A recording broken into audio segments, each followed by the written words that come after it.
राज्यसभेचे खासदार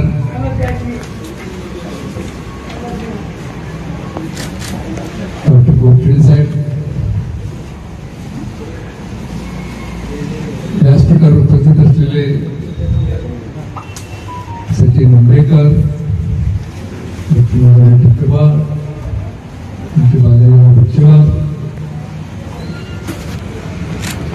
राजूजी नंदेगुडे, त्या ठिकाणी आमच्या गायत्री मंदिराची ट्रस्टी आहे, त्या ठिकाणी आमच्या काळेश्वर मंदिराचे ट्रस्टी आहेत, त्या ठिकाणी आमच्या संगमेश्वरचे ट्रस्टी आहेत आणि आमच्या या ठिकाणी रामतीर्थल्या रामकुंडाचे ट्रस्टी आहेत आणि गावचे सरपंच या ठिकाणी आहेत. हा अतिशय कौटुंबिक असा सोहळा आहे. जेव्हा कुणीही पक्षाचे नेते एकत्र भेटतात तर कौटुंबिक असो धार्मिक असो तर केव्हा केव्हा प्रेसवाले दुसरा कलर देण्याचा प्रयत्न करतात. बालाजीराव म्हणजे फक्त कौटुंबिक असा हा सोहळा आहे. योगायोगाने 12 तारखेला मी मुंबई पुण्याच्या एअरपोर्टवर त्या VIP लॉन्जमध्ये होतो आणि त्या ठिकाणी डॉक्टर साहेब आणि जवळपास अर्धा तास आमची त्यांची चर्चा आहे. बालाजी मित्रपक्षात आलो,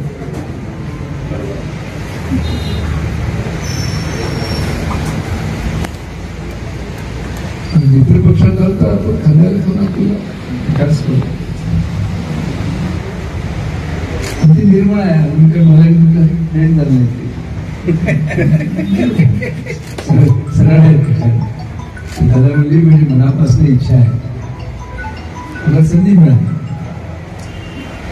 बिलोलीची तर सेवा करताच आली पाहिजे, नांदेड जिल्ह्याची देखील मला सेवा करता. त्यांनी स्वतः सांगितलं दादा तुम्ही धार्मिक आहात मला माहित आहे.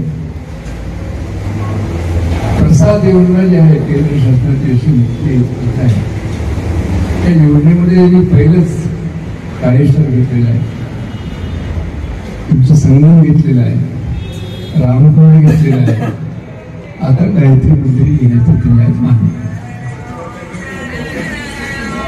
त्यांना एकच म्हणाल तुम्ही एवढं काम करता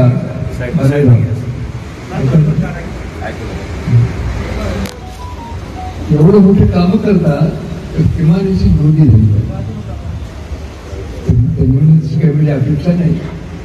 तुमच्या घरी मी लहानपणापासून येतो, तुमच्या वडिलांपासून आमचे संबंध आहेत. कधी कधी आम्ही यांच्या घरी जाऊन वाया गेलेला मुलगा म्हणून आम्ही ॲडवाईस करत होतो. माझ्या जोडीला प्राध्यापक कोळी करत होते त्यावेळेस म्हणायची की बा वाया चालला एवढं मोठं डॉक्टर एवढं मोठं दवाखाना बांधून दिला लक्ष येत नाही.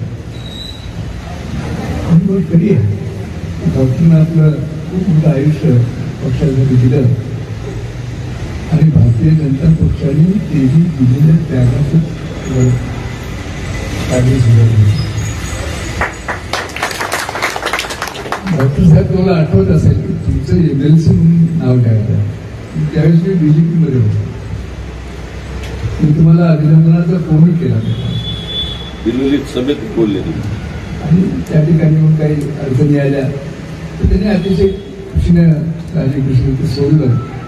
मग योगायोगाने आपलं तुम्ही असाल सगळेच होते दोन्ही व्यक्ती स्वभाव त्या ठिकाणी डॉक्टर साहेब सगळ्यांची थोडी कोंडी काढली कुठं होतं काय नाही होता कुठं होता त्यासाठी जोशी होते जोशी होते त्यांचंही सांगितलं आणि मी सांगितलं की ते खरं कुणाची कुंडली असेल BJPची ते डॉक्टर गोखलेची. आणि मी त्या ठिकाणी बालाजीराव जाहीर सांगितलं होतं की डॉक्टर तुम्ही निराश व्हायचं नाही, कोणती संधी हा पक्ष तुम्हाला दिल्याशिवाय राहणार नाही असं. आणि तुम्हाला आश्चर्य वाटेल ज्या दिवशी त्यांचं तिकीट झालं त्या दिवशी मला फोन केला कुणाला तुमच्या मोकळा माणूस. आता मी फार विस्तारात जात नाही डॉक्टर साहेबांनी एक फार मोठं काम लक्ष्मण विशेष करून आपल्या बिलोली तालुक्यासाठी केलं. त्यांनी एक रस्ता तुम्हाला माहित आहे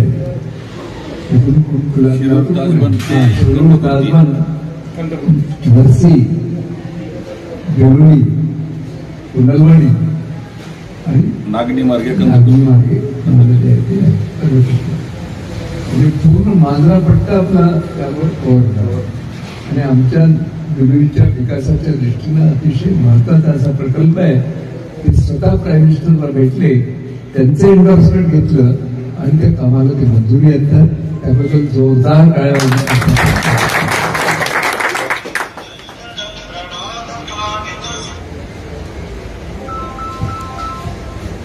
मी तुम्हाला ते सगळे पत्र देतो डॉक्टर.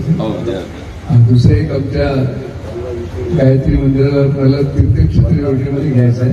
ते डीपीडीसी मध्ये तिथे ड्राव करावं लागतं. त्याच्या आधी पत्र आपल्याला देऊ.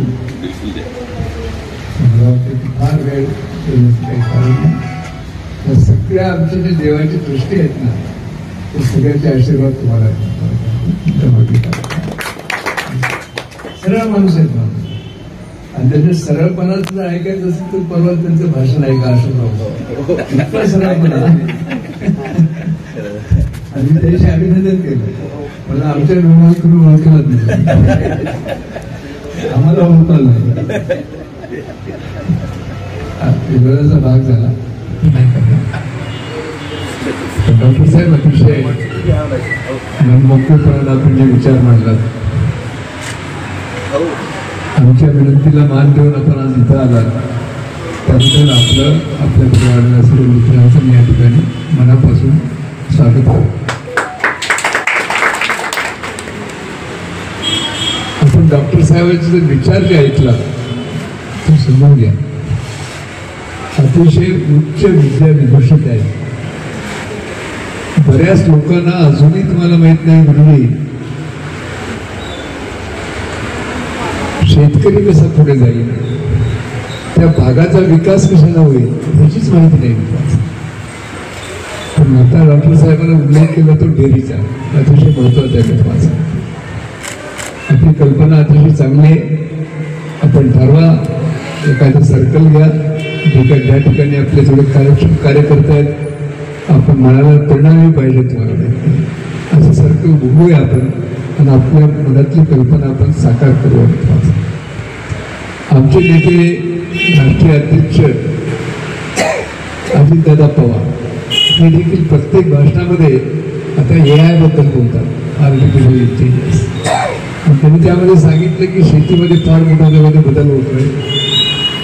ऊसाचं उत्पन्न एकरी 80 टन होत आहे. आणि ते दुसरं त्यातला महत्वाचा भाग असा आहे, खर्च अर्धा आहे. हे सगळं तुम्हाला माहित नाही. ते आर्टिफिशियल इंटेलिजन्स तुम्हाला सांगतं. ते फक्त इन्स्टॉल करायचं आहे. पाणी केव्हा द्यायचं, खत केव्हा द्यायचं, काय करायचं, सगळं तेच ठरवतं तुम्हाला. म्हणून डॉक्टर साहेबने आता जो विचार मांडला ना, खऱ्या दृष्टीने जर आपल्याला शेतकऱ्याला स्वतःच्या पायावर उभं करायचं असेल तर तुम्हाला या नवीन टेक्निकचा वापर करावा. पश्चिम महाराष्ट्र का पुढे गेला? कुठल्या कार्यकर्त्यांनी जोडधंदा म्हणून दुधाचा धंदा स्वीकारला. आज एकट्या कोल्हापूर जिल्ह्यातून दररोज 10 लाख लिटर दूध मुंबईला जाते. 10 लाख लिटर आहे. त्यांची काय करायला लागतं. डेअरीचा पैसा दर महिन्याला त्याच्या हातामध्ये पडतो, शेतीचा पैसा पडतो. जोड व्यवसाय म्हणून तुमचा अतिशय सुंदर कल्पना आहे. आपण ती निश्चित राबूया. बाकी मी एकच सांगू इच्छितो, माझी मनापासून एकच कल्पना आहे डॉक्टर साहेब, की आपल्याला जितके दिवस काम करता येईल तितके दिवस प्राध्यापकांना बिलोली, देगलूर, नायगाव हा भाग जो पूर्वीपासून माझ्या मतदारसंघामध्ये होता, त्यानंतर जिल्ह्यामध्ये जितकं काही करता येईल फार त्याच्यामध्ये नाही. पण या ठिकाणी मला अतिशय आनंदाची गोष्ट एक आहे बिलोलीमध्ये आता आम्हाला काम करण्यासाठी तुमचं जे पाठबळ मिळणार आहे तर नाही बघा तुम्ही तुम्हा सगळ्यांना मी सांगतो पंतप्रधान नरेंद्र मोदी नांदेड जिल्ह्यामधल्या कुठल्याही बीजेपीच्या कार्यकर्त्याला डायरेक्ट अपॉइंटमेंट देत नाही